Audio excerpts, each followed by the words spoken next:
सीखेंगे वर्ग बनाना। क्या सीखेंगे? वर्ग बनाना। तो ऐसे दिया है कि 4 सेंटीमीटर भुजा का एक वर्ग बनाएंगे। तो बताओ वर्ग की चारों भुजाएं कैसी होती हैं? एक समान होती हैं। यानी कि जो एक भुजा होगी यदि तो वही दूसरी भुजा होगी, वही तीसरी होगी और वही चौथी होगी। यानी कि चारों भुजाएं कैसी होंगी?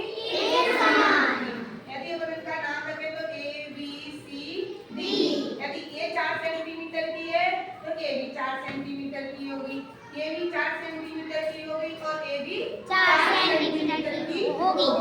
और यदि हम आयत बनाते तो दो भुजाएं एक जैसी होती है, दो भुजाएं तो आमने सामने की भुजाएं एक समान होती हैं। जैसी होती ऐसी होती, जैसे आमने सामने की भुजाएं समान होती हैं। ठीक है, ये आमने सामने की भुजाएं समान होती हैं। वो क्या कहलाता है?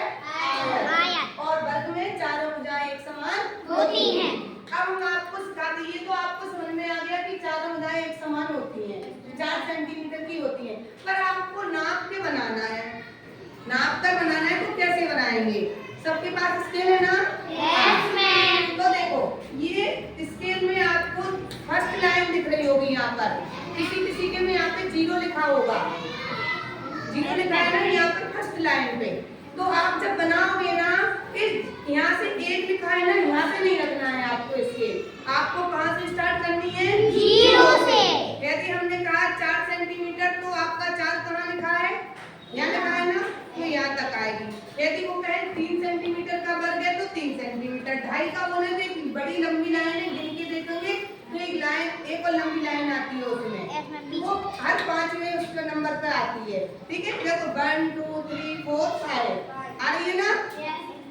तो आपको यदि आपको आप ऐसे नॉर्मल तो अपन बना नहीं सकते हैं।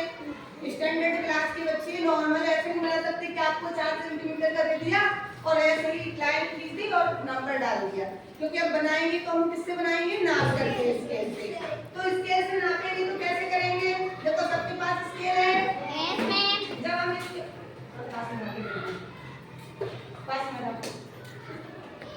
जब हम करेंगे ना तो ये यहाँ सबसे फर्स्ट लाइन है, फर्स्ट लाइन इस पर आकर के हमको स्टार्ट करनी है और इस 4 पर आकर के हमको एंड करना है।